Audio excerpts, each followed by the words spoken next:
Hey guys, how's it going? Welcome to this video. All right, so I'm gonna put out this video on the procedures to relearn the Passlock 3 setup with GM vehicles. I'm gonna say Passlock 3 relearn procedures is pretty much what this is. Now, if you guys have a GM vehicle, it really doesn't matter whether it's Chevy, GMC, Cadillac, any of the Chevy brands.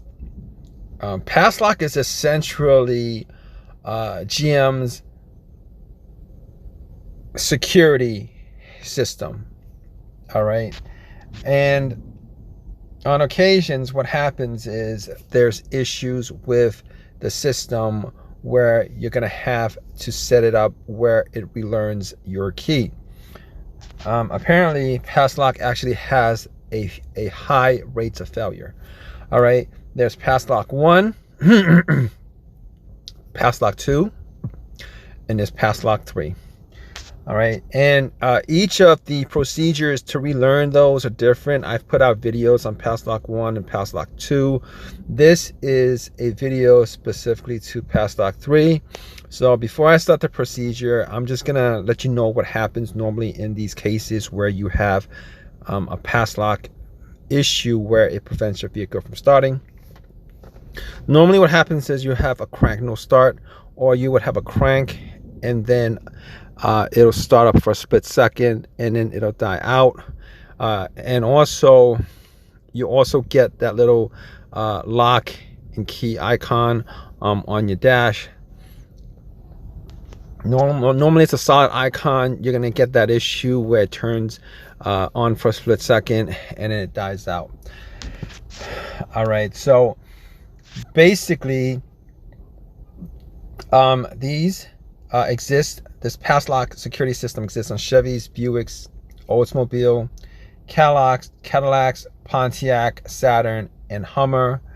And I believe that all those vehicles are GM vehicles.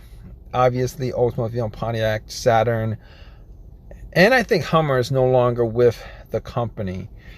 So let's just start on this relearn procedure, right? What you guys want to do is you're going to make sure that your battery is charged and topped off, and this whole procedure can take up to 30 minutes. And if you start the vehicle anytime during this period, you're going to have to redo it again. Now, if you are adding a new key to the system, you must have all the older keys with you. All previously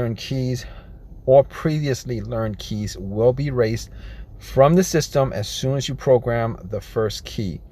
Now, after the first key has been relearned, immediately insert the next key to the program to be programmed within 10 seconds. And this is how it works. All right, first of all, I'm going to have a set of instructions up on top of this video. As you guys can see here, it'll make it easier for you guys because you might have to try this a couple of times to get it to work, especially if you guys are doing this the first time around. There's a bunch of procedures. It's not complicated. It's not even time consuming, but you're gonna have to get the timing correct. All right, so let's start off. All right, you're gonna insert the key into the ignition lock cylinder. You're going to turn the key on, but you're not going to start the vehicle. All right, normally this is the on position where all the lights are on your dash, but you don't crank it. It's the stage before the crank. All right. What happens is the security light will turn on and it will stay on. You're going to wait 10 minutes or till the security light turns off. All right, after that you're going to turn the key off for 5 seconds, and then you can do the same thing where you turn the key to the on position. The security light will turn on again or stay on. You got to wait 10 minutes or until the security light turns off.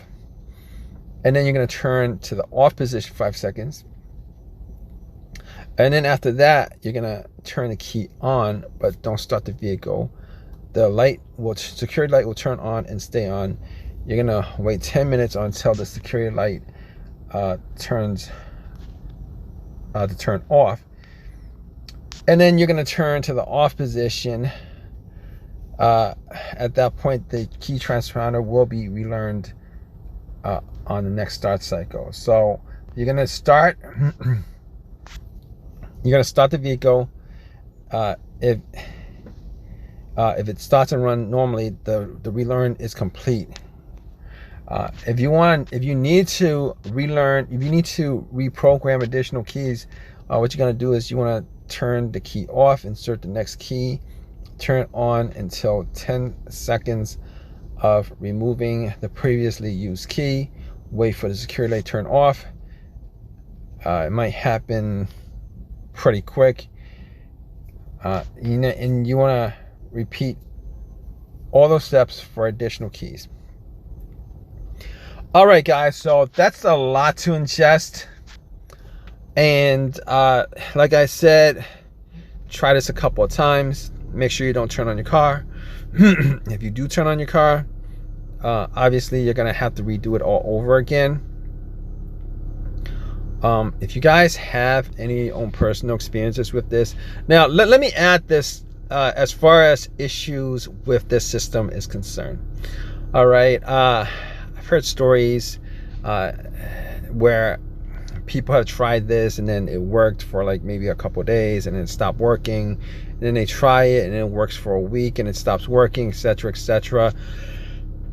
There's a way to actually bypass the system by actually taking the cover off the steering column. The plug for the security system is actually on the ignition switch itself. I believe there are videos out there where you could actually cut the two left wires, not the red wire, but the two left wires you can cut, and then you can pretty much just splice them, connect them together, and I believe that should actually bypass the system. I'm not suggesting you guys do that. You guys might want to just watch videos on that if you guys are looking to do that.